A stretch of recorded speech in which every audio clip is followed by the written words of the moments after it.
Bonjour Henriette Soleil. Bonjour. Vous vivez à Angoulême et vous publiez Mais où est donc Mini Boulon aux éditions Angoumoisine Biscotto.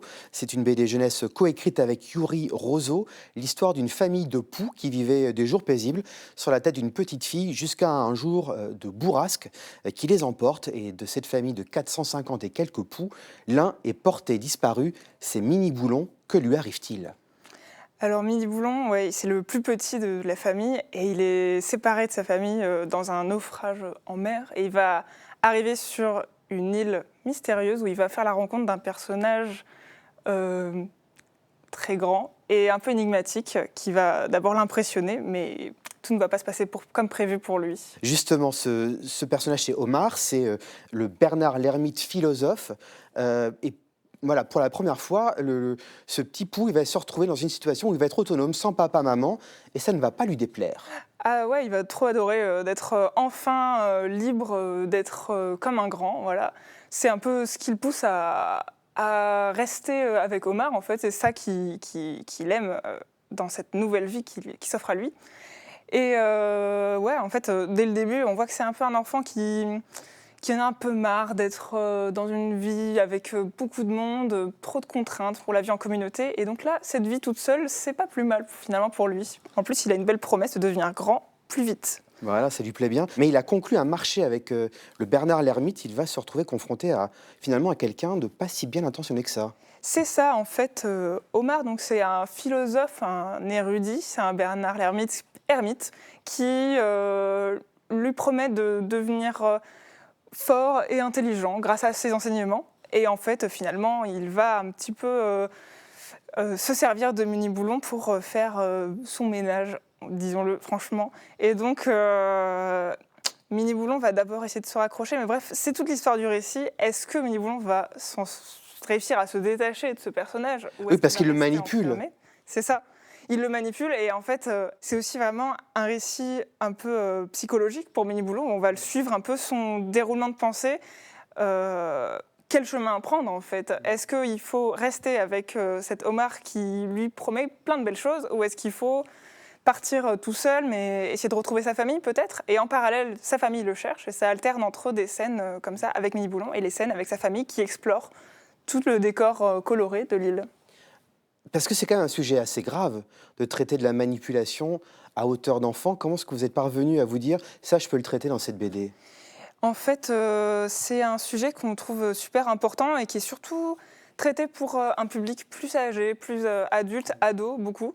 Surtout dans des relations amoureuses, en fait, alors que c'est pas le seul endroit où on peut être victime de quelqu'un qui intentionnellement plus ou moins ou non nous enferme dans une situation de manipulation. Et donc on trouvait ça important de faire ça de manière un peu déjantée et drôle parce que c'est avant tout une histoire d'aventure marrante. Et je pense que c'est important pour les enfants aussi de traiter de ce sujet. Alors vous faites aussi de cette histoire un récit de solidarité, de solidarité familiale, parce que lorsque les parents se rendent compte qu'il en manque un à l'appel, sur les 450 et quelques poux, ça reste néanmoins le branle-bas de combat pour le retrouver. Exact, ouais.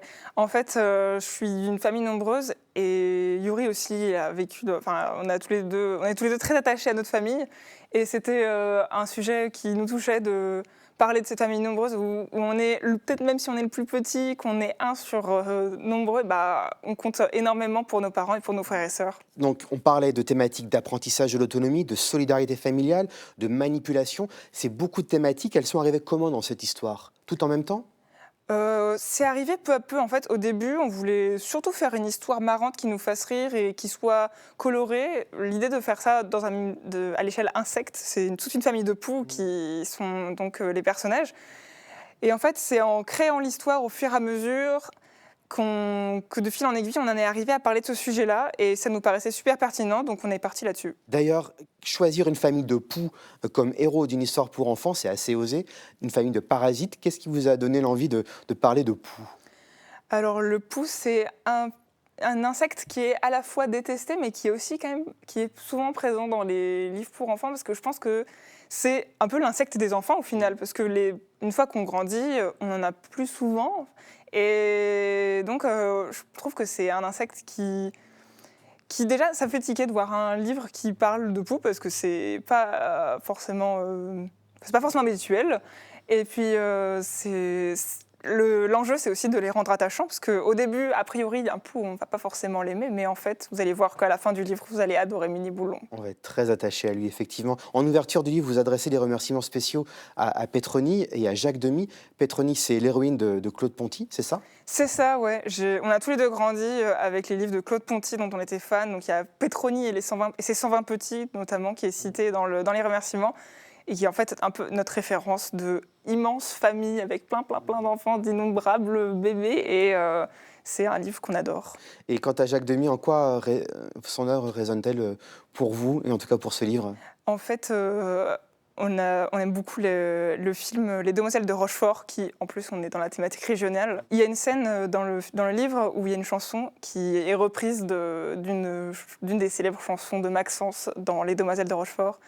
Et on trouvait ça marrant de faire écho à ce film où il y a une question de recherche, de montage alterné entre des personnages qui se recherchent l'un et l'autre. Vous êtes à la fois autrice et dessinatrice, et vous avez écrit avec Yuri Rozo cette bande dessinée. Comment est-ce que vous vous êtes partagé le travail tous les deux?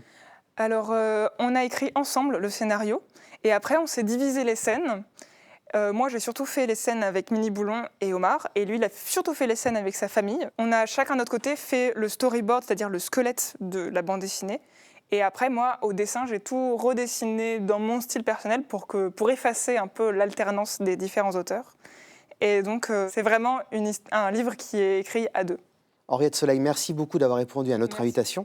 Je rappelle la parution de Mais où est donc Mini Boulon aux éditions Biscotto. Merci beaucoup. Merci beaucoup, Clément.